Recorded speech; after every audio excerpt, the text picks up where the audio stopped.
the graphs of the linear function f of x is equal to mx plus b, and the exponential function g of x is equal to a times r to the x, where r is greater than 0, pass through the points negative 1 comma 9, so this is negative 1 comma 9 right over here, and 1 comma 1. Both graphs are given below. So this very clearly is the linear function. It is a line right over here. And this right over here is the exponential function, so right over here. And given the fact that this exponential function keeps decreasing as x gets larger and larger and larger, is a pretty good hint that our r right over here, they tell us that r is greater than 0, but it's a pretty good hint that r is going to be between 0 and 1. The fact that g of x keeps approaching, it's getting closer and closer and closer to 0 as x increases. But let's use the data they're giving us, the 2 points of intersection, to figure out what the equations of these two functions are. So first we can tackle the linear function. So f of x is equal to mx plus b. So they give us 2 points. We could use those points first to figure out the slope. So our m right over here, that's our slope, that's our change in y over change in x, the rate and change of the vertical axis with respect to the horizontal axis. So let's see, between those 2 points, what is our change in x? Our change in x, if we're going from x equals negative 1 to x equals 1, x equals 1. So we could think of it as we're finishing at 1. We started at negative 1, so 1 minus negative 1. Our change in x is 2. We see that right over there. And what about our change in y? Well, we start at 9. Let me do this in maybe another color here. We start at 9, and we end up at 1. So we end up at 1. We started at 9. 1 minus 9 is negative 8. And just to be clear, when x is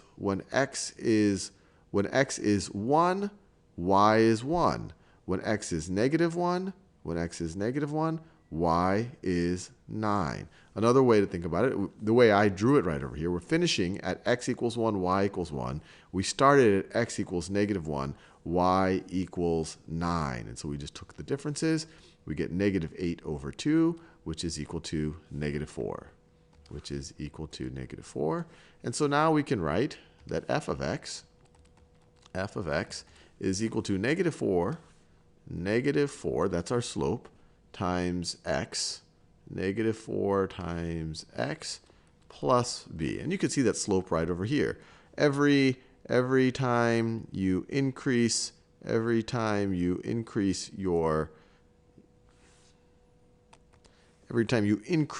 x by 1, you got to be careful here. I got a little bit. Every time you increase your x by 1, you're decreasing your y. And here on the x-axis, we're marking off every half. So every time you increase your x by 1, you are decreasing your y. You are decreasing your y by 4 there. So that makes sense that the slope is negative 4. So now let's think about what b is. So to figure out b, we could use either one of these points to figure out what f of x, given an x, what f of x is, and then we can solve for b. So let's try 1, because 1's a nice simple number. So we could write f of 1, which would be negative 4 times 1 plus b. And they tell us that f of 1 is equal to 1. And so this part right over here, we could write that as negative 4 plus b is equal to 1. And then we could add 4 to both sides of this equation, and then we get b is equal to 5. So we get f of x is equal to negative 4x plus 5. Now, does that make sense that the y-intercept here is 5? Well, you see that right over here. By inspection, you could have guessed, actually, that the y-intercept here is 5. But now we've solved it. Maybe this was 5.00001 or something. But now we know for sure. It's negative 4x plus 5. Or another way you could have said it, if the slope is negative 4, if this right over here is 9, you increase 1 in the x direction, you're going to decrease 4 in the y direction. That will get you to y is equal to 5. So that is the y-intercept. But either way, we have figured out the linear function. Now let's figure out the exponential function. So here we could just use the 2 points to figure out these 2 unknowns. So for example, let's try this first point. So g of -1, which if we look at this right over here, it would be a times r to the -1. They tell us that g of -1 is going to be equal to 9. G of -1 is equal to 9.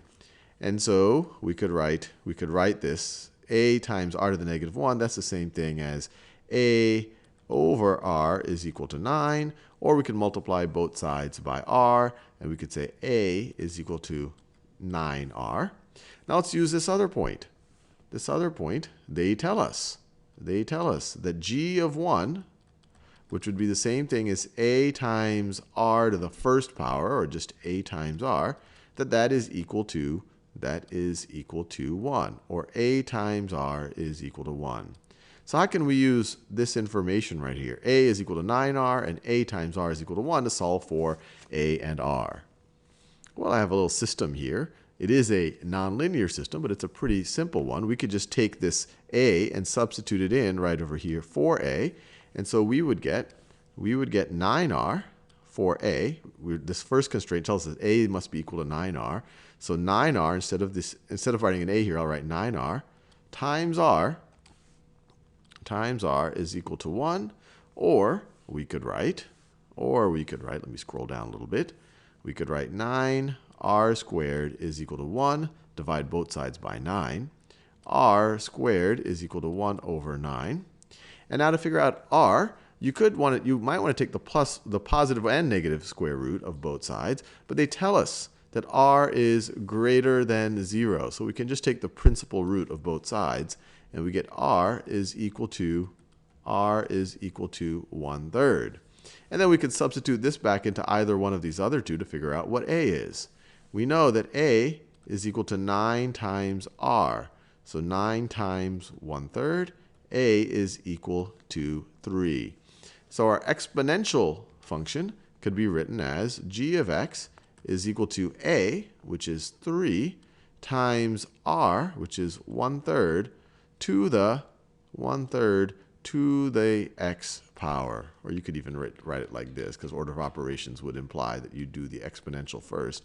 Well, actually, I'll write it like this again, just to make it clear. This isn't just 1 to the 3rd power. This is 1/3 to the 3rd power.